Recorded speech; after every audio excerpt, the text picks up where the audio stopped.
करते हैं जिनको अलिफ से बे नहीं आता है, ये फैसला करते हैं कि तुम ये करो। मेरे भाइयों, निकाह का ये तरीका कितना गलत था कि लड़का उस लड़की को, अपनी बीवी को किसी दूसरे के हवाले कर दे। ऐसी शादी का एक दूसरा तरीका ये था, मेरे भाइयों, कि 3 से ज्यादा और 10 से कम लोग एक ही औरत के पास आया करते थे। 3 से ज्यादा हो सकते, 4 भी, 5 भी, 6 भी, 7 भी, 9 लोग किसी एक औरत से मिलते, उसके साथ जिना करते, और जब इस औरत का बच्चा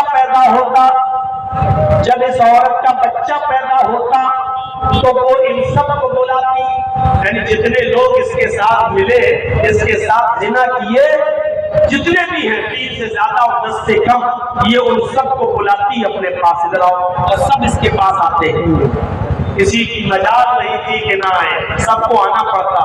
अब इस औरत को इख्तियार था, ये औरत बच्चा अपना उठाती, और बच्चा उठाने के बाद उन लोगों में से जो 3 से ज्यादा हैं, 10 से कम हैं, जितने भी लोग हैं जो इस औरत से जिना किए, अपना बच्चा जिसकी गोद में रख देती है, उसी का बच्चा मान लिया जाता। एक औरत है, 3 से ज्यादा लोग उससे दूसरा तरीका। शादी का एक खतरनाक तरीका यह था कि कुछ औरतें अपने घरों में हरी झंडी लगा दिया करती थी। हरी झंडी का मतलब जो भी उनके पास जाना चाहे चला जाए, बेधड़क, वो किसी आने वाले को नहीं रोकती। पूरे साल जितने भी लोग उसके पास जाते, वो किसी को मना नहीं करती, लेकिन सबका नाम नोट कर लेती, कितने लोग आए हैं मेरे पास। और जब बच्चा पैदा होता तो वो सबको बुलाती, और मजाल नहीं कि कोई ना आए, जितने लोग इसके पास आए सबको आना पड़ता था। सारे के सारे लोग इसके घर में मौजूद होते, और फिर खाने काबा से कयाफा शनास बुलाया जाता। कयाफा शनास शक्लों को पहचानने वाला, उसको बुलाया जाता और उसकी गोद में बच्चा दे दिया जाता। खाने काबा से आया हुआ वो काहिन, वो कयाफा शनास उस बच्चे को देखता, कितने लोगों में से किसकी शक्ल इस बच्चे से मिल रही है, या ये बच्चा किस आदमी के मिल रहा है। तो उस बच्चे को देखता और सारे लोगों पे नजर डालता, उस बच्चे की शक्ल जिस आदमी से सबसे ज्यादा मिल रही होती, ये कयाफा शनास ये बच्चा उसकी गोद में दे देता, और उस आदमी को पकड़ के लाता, इस औरत का हाथ उसके हाथ में देकर इस औरत को उसके साथ विदा कर देता, रुखसत कर देता। अब ये उसकी बीवी बन जाती और ये उसका बच्चा कहलाता। मिले इतने लोग और बच्चा जिसकी गोद में दे दिया उसका, और ये उसकी बीवी हो गई। ये शादी का एक तीसरा खतरनाक तरीका था। मोहम्मद आएंगे तो अंधेरा मिट जाएगा, मोहम्मद आएंगे तो अंधेरा खत्म हो जाएगा। मेरे भाइयों, मोहम्मद रसूलुल्लाह आए तो सारा का सारा अंधेरा खत्म हो गया। मोहम्मद रसूलुल्लाह आए तो जुआ बंद हुआ, मोहम्मद रसूलुल्लाह आए तो शराब पर बंदिश लगी, मोहम्मद रसूलुल्लाह आए तो औरतों को इज्जत दी, औरतों को समाज में जीने का हक दिया। जो औरतें खाने काबा का नंगी होकर तवाफ करती थी, उन औरतों पर पर्दा लागू कर दिया। उन औरतों को इतना बड़ा मकाम दिया, इतना बड़ा मकाम दिया। मेरे भाइयों, इस्लाम ने औरत को जो दर्जा दिया है, इस्लाम ने औरत को जो इज्जत दी है, उसका 10वां हिस्सा भी दुनिया का कोई धर्म नहीं दे सकता है। नहीं, हिंदू धर्म के अंदर मनुस्मृति पढ़िए तो मनुस्मृति में लिखा हुआ है कि आशु को स्वर्ग से निकलवाने वाली शत्रुपा है, हव्वा है, यानी आदम को जन्नत से निकलवाने वाली हव्वा है। हव्वा ने शैतान का साथ देकर आदम को दरख्त तक ले गई और फल खिला दिया। आदम तो नहीं जाना चाहते थे, लेकिन शैतान के बहकावे में पहले हव्वा आई और हव्वा के कहने पर फिर आदम अलैहिस्सलाम चले गए और जिस दरख्त का फल खाने से मना किया था उस दरख्त का फल खा लिया। इसलिए आदम ने जो पहली गलती की है वो अपनी पत्नी हव्वा के कहने पर की है। औरत पाप की जननी है, यानी औरत से पाप जना है। ये मनुस्मृति कहती है हिंदू धर्म की, यानी पहली गलती औरत की वजह से हुई है। लिहाजा दुनिया में जब भी कोई मर्द कोई पाप करेगा, कोई गुनाह करेगा, उसका एक पाप औरत के ऊपर पड़ेगा, क्योंकि औरत ही की वजह से पाप हुआ है, गुनाह हुआ है। ये इज्जत दी है हिंदू धर्म के अंदर औरत को, कि औरत को पाप की जननी कहा गया है, पाप को जन्म देने वाली औरत है। ईसाइयत पढ़ो, बाइबल में लिखा है कि औरत तकलीफ उठाने के लिए पैदा हुई है। बाइबल में यहां तक लिखा है कि अगर किसी औरत के पेट से बच्चा पैदा हो रहा हो तो उसको सुन करने का ऑपरेशन, इंजेक्शन न लगाया जाए, उसको सुन न किया जाए, ऑपरेशन, उसकी होश की हालत में उसका पेट फाड़ कर बच्चे को बाहर निकाला जाए। ये बाइबल कह रही है। क्या कहती है ईसाइयत? कि औरत तकलीफ उठाने के लिए पैदा हुई है। औरत का पाप, औरत का गुनाह उस वक्त तक नहीं मिट सकता जब तक कि उसको तकलीफ न दी जाए। औरत को बेहोश करके उसका पेट चाक करके बच्चा न निकाला जाए, औरत का हालत होश में पेट फाड़ा जाए, उसको जितनी तकलीफ होगी उतना उसका गुनाह माफ होगा। औरत तकलीफ उठाने के लिए पैदा हुई है। ये अलग बात है कि आजकल ऐसा हो नहीं रहा है, लेकिन लिखा तो है आपकी किताब के अंदर कि औरत तकलीफ उठाने के लिए पैदा हुई है। औरत को बेहोश करके उसका ऑपरेशन न किया जाए। बुद्धिज्म पढ़िए गौतम बुद्ध को। गौतम बुद्ध कहते हैं कि जो भी काम करना हो घर में, जो भी काम करना हो उस काम को करने से पहले औरत से मशवरा करो। जो भी काम तुम्हें घर में करना है उस काम को करने से पहले अपनी पत्नी से, औरत से मशवरा करो। वो जो भी मशवरा दे उसका उल्टा करो। वो तुम्हें जो भी करने को कहे उसका उल्टा करो, क्योंकि औरत उल्टी खोपड़ी लेकर पैदा हुई है, वो तुम्हें कभी सही मशवरा नहीं देगी। ये गौतम बुद्ध कह रहे हैं। आप हंसिए मत, ये मैं बतला रहा हूं दूसरे धर्म में औरतों की क्या इज्जत है। आज ये बेचारे हमें बताएंगे इस्लाम ने औरत को पर्दे के अंदर रख दिया है, जुल्म किया है, उसको चार दीवारी से बाहर नहीं निकलने दिया जाता, उसके ऊपर पर्दा थोप दिया है। तुम क्या चाहते हो कि तुम्हारी बेटियों और तुम्हारी बहनों की तरह हमारी बेटियां भी होटलों में बाहर से आने वाले लोगों के लिए बिस्तर बिछाएं, उनके लिए शराब सर्व करें, उनके लिए पानी की बोतल ले जाकर उनको पिलाएं, एक्सक्यूज मी कहकर उनके साथ हंसी और मजाक करें। तुम क्या चाहते हो कि तुम्हारी बहनों बेटियों की तरह हमारी बेटियां भी स्कर्ट पहनकर एयर होस्टेस बने और प्लेन में, फ्लाइट में बैठने वाले लोगों से मुस्कुरा कर बातें करें और उनको ये सारी चीजें सर्व करें? इससे बेहतर है कि औरत घर में अपने बाप की खिदमत करे, अपने भाई की खिदमत करे, अपनी माँ की खिदमत करे। ये ज्यादा बेहतर है बाहर काम करने से। इस्लाम ने औरत को काम करने की का हुक्म दिया ही नहीं। इस्लाम ने ये कहा ही नहीं है कि औरत मजदूरी करे। इस्लाम ने मर्द के जिम्मे डाला है, अगर उसकी शादी नहीं हुई है तो बाप के जिम्मे है अपने बेटी की परवरिश, उसको खिलाना और पिलाना। बाप नहीं है तो भाई के जिम्मे है उसकी परवरिश, और शादी हो गई तो फिर उसके शौहर के जिम्मे है उसको खिलाना और पिलाना, उसका दवा और इलाज। इस्लाम ने औरत को दर की ठोकर खाने पर मजबूर नहीं किया है।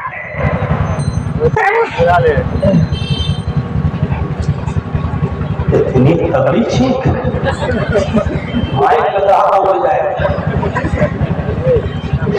मेरे भाइयों जरा आप अंदाजा लगाइए कि औरत को इस्लाम ने क्या इज्जत दी।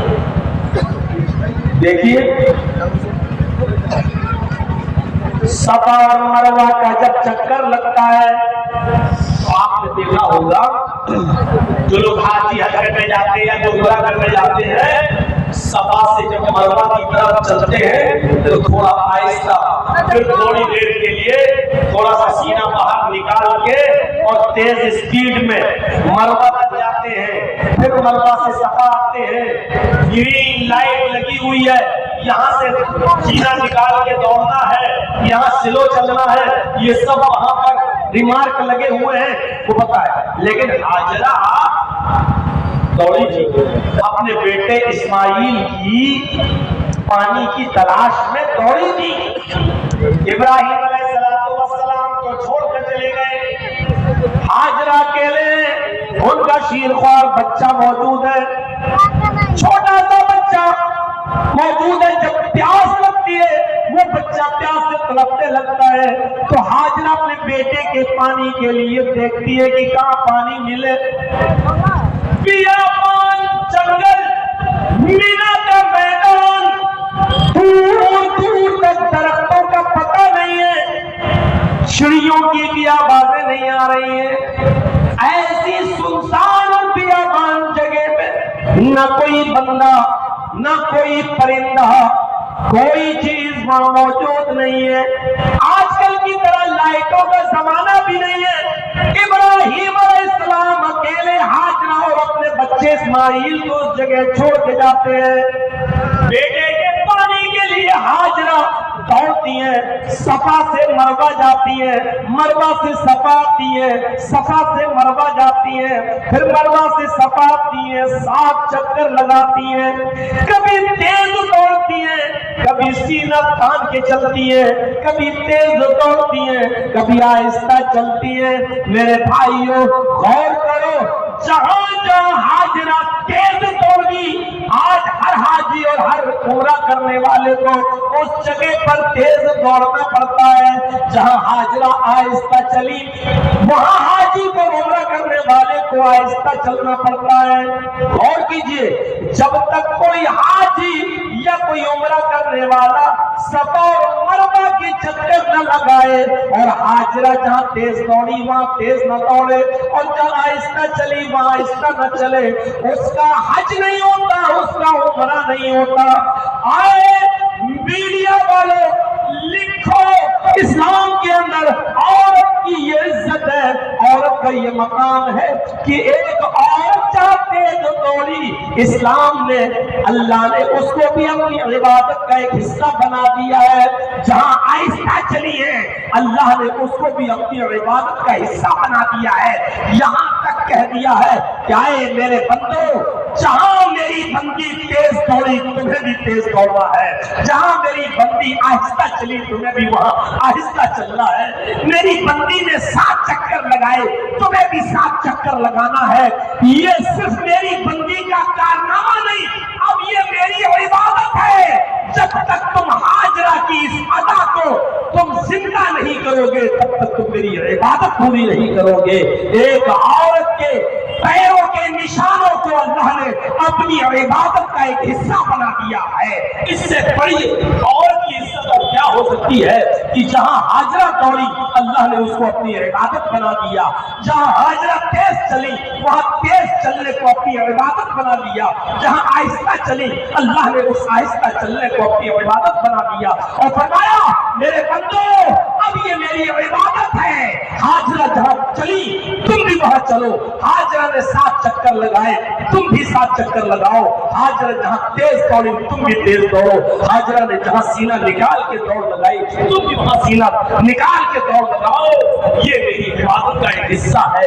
इससे बड़ा औरत का मकाम और क्या हो सकता है? दुनिया कोई इसका 10वां हिस्सा भी पेश कर सकती है? ये कोई इज्जत थोड़ी है जो आज देख रहे हो घूमने वालियों को है। आज 2 रुपए का साबुन भी नहीं बिकता है उस वक्त तक जब तक के उस साबुन के ऊपर भी आधी नंगी लड़की का फोटो न लगाओ। आजकल टेलीविजन में देखो सेविंग होती है ना, ब्लेड का भी ऐड आता है तो औरत का गाल दिखाया जाता है लड़की का, यानी इस ब्लेड से अगर आप शेविंग करेंगे तो बिल्कुल आपके गाल इतने चिकने होंगे जैसे लड़की का, यानी लड़की का गाल दिखाया जाता है। हर जगह लड़की को नीलाम कर दिया गया, औरत को पेश किया गया। मेरे भाइयों, तुम औरत को इज्जत दोगे? आज कहां औरत सेफ है, मुझे बताइए। कौन सा डिपार्टमेंट है जहां औरत सेफ है? अभी कुछ दिनों पहले कपिल शर्मा शो पे जब ये जो आई है एक बीजेपी की, ये जो अभी बनी है, एक एमपी बनी है पंजाब, ये कहाँ की है, ये कंगना नाम है जिसका है, इससे इंटरव्यू जब लिया गया तो उसने साफ तौर पे क्या सा खतरनाक इंटरव्यू दिया और देते हुए बोली कि मुझे इस मंजिल पर, इस मकाम पर पहुंचते हुए किन किन लोगों के बिस्तरों पर सोना पड़ा और किन किन के बिस्तर हमको गर्म करना पड़े, ये मैं जानती हूँ। मेरे भाइयों, जरा तसव्वुर करो, एक औरत को आज अगर इज्जत मिली है तो हजारों लोगों के बिस्तर पर सोने के बाद, अपनी इज्जत का नीलाम करने के बाद उसको ये मकाम मिला है, तो क्या तुमने एक औरत को इज्जत दी है? किस मकाम पे तुमने औरत को पहुंचा दिया है कि अगर एक औरत कोई मकाम हासिल करना चाहे तो उसको पहले मर्दों को खुश करना पड़ता है, उनके बिस्तरों पर सोना पड़ता है। ये तुम मकाम देते हो औरतों को और इसको इज्जत का नाम देते हो कि औरत को बहुत इज्जत दी है। इस्लाम ने औरत को इन तमाम चीजों से मेरे भाइयों को साफ रखा। जानते हो, आप समझ में आया ना मैंने यूट्यूब चैनल वालों को क्यों रोका है? हमारी पूरी तकरीर काट देते और कंगना वाला ये हिस्सा दिखाते कि मौलाना ने कंगना रनावत को बोला रंडी, बस अपना व्यूज बढ़ाने के लिए। मौलाना ने कंगना रनावत को बोला जिस्म फरोश। अब आप और पता चलता कि मौलाना जर्जीस पर एक और मसला है, इसलिए मैंने रोका। देखा नहीं मौलाना अब्दुल गफ्फार साहब के साथ इन लोगों ने क्या किया? एक छोटा सा मामला था और वो हल भी हो चुका था, लेकिन इन कमीनों ने, इन यूट्यूबरों ने, इन बेगैरतों ने इतना हाईलाइट कर दिया अपने व्यूज बढ़ाने के चक्कर में कि आज पूरे बिहार के ऊपर उंगली उठने लगी और हर आदमी ये समझने लगा पूरे हिंदुस्तान के अंदर कि बिहार में ऐसा होता है मौलवियों के साथ, बिहार में ऐसा होता है आलिमों के साथ, बिहार में ऐसा होता है। मेरे भाइयों, ये यूट्यूबर चैनल वाले, इन लोगों की वजह से आपके बिहार को भी बदनामी मिल रही है, जबकि बिहार वाले इज्जत भी इतनी देते हैं कि देख लीजिए आपके सामने मैं बैठा हुआ हूँ, आज 22, 23, 24 सालों से बराबर बिहार के अंदर आ रहा हूं। देख लीजिए हर साल जलसे होते हैं, लोग मौलवी बदलते रहते हैं, लेकिन कुछ जलसे ऐसे भी हैं हमारे बिहार में कि वो लोग हर साल मुझे बुलाते हैं, जहां कंटिन्यू लगातार 16 सालों से मैं बराबर आ रहा हूं और एक भी दिन का, एक भी साल का नागा नहीं हुआ है। मेरे भाइयों, आप अंदाजा लगा सकते हैं, ये इज्जत भी तो बिहार वाले देते हैं, लेकिन ये यूट्यूब चैनल वालों की वजह से आज कितनी बदनामी होती है, पूरी दुनिया देखती है। तो इसलिए बेहतर है कि इनको हर जलसे से रोक दिया जाए, क्योंकि इन्होंने अपना कमाई हासिल करने के लिए इस हद तक गिर गए। बताइए, मेरी तकरीर और मेरी तकरीर में मेरे बारे में लिखी डाल रहे, मौलाना जर्जीस को हुआ एक लड़की से प्यार, और तो हमने देखी आप क्या बनाते हैं ऐसा थंबनेल। अभी मैंने बोला पर्दे पर कि इस्लाम ने औरत को पर्दे की चार दीवारी में रखा, तो जानते हो क्या बना? पर्दा नहीं दिखाएंगे, एक औरत को नंगा करके और दिखा देंगे लिपस्टिक लगा के। मौलाना ने बोला लिपस्टिक लगाने वाली को ऐसा ऐसा, मौलाना ने बोला बेपर्दा औरतों को बेपर्दा। ऐसी लड़की का फोटो बनाते हैं कि अरे उसमें और गंदी फिल्म की फोटो में कोई बात नहीं। ये कमाने का जरिया ये है। इसलिए बहुत सोच समझ कर मैंने फैसला लिया है कि इनको किसी जल्द से मैं नहीं आने देता, और जलसा कमेटी वालों से पहले कह देता हूं कि यूट्यूब चैनल वाले नहीं आए। अरे हर जगह जहां, अरे वो जब मेरी बहस हो रही थी कोर्ट के अंदर, हाई कोर्ट के अंदर, तो जो मुकदमा है मेरे ऊपर उस पर वकील बहस नहीं कर रहा है सरकारी, वो कह रहा है कि मौलाना जर्जिस की वीडियो देखिए इसने मोदी को क्या बोला। हमारे वकील ने पकड़ के कहा कि उसके ऊपर अब केस नहीं है, जो केस है उस पर बहस करो। और सरकारी वकील बहस ही नहीं कर रहा है, वो कहता कि देखिए मौलाना ने योगी को क्या बोला है, और काट छाट के निकाल के वो वीडियो दिखला रहा था इन्हीं चैनलों से, और उसमें गिरफ्तारी कर दी जा रही थी। मैंने कहा केस भी इतना बड़ा नहीं था, राजनीतिक षड्यंत्र का शिकार बनाया गया है और पॉलिटिकल दबाव में आकर उसको 10 साल की सजा दी गई है। लिहाजा ये बिल्कुल गलत है। न्याय और जजमेंट का फैसले का आर्डर है, इंसाफ का इमीडिएटली रिलीज किया जाए, फौरन छोड़ा जाए। ये हाई कोर्ट के जज का ऑर्डर है मेरे भाइयों। अब आप अंदाजा लगाइए कि कितना टाइम प्राप्त होगा, ये सिर्फ यूट्यूब चैनल वालों की वजह से है।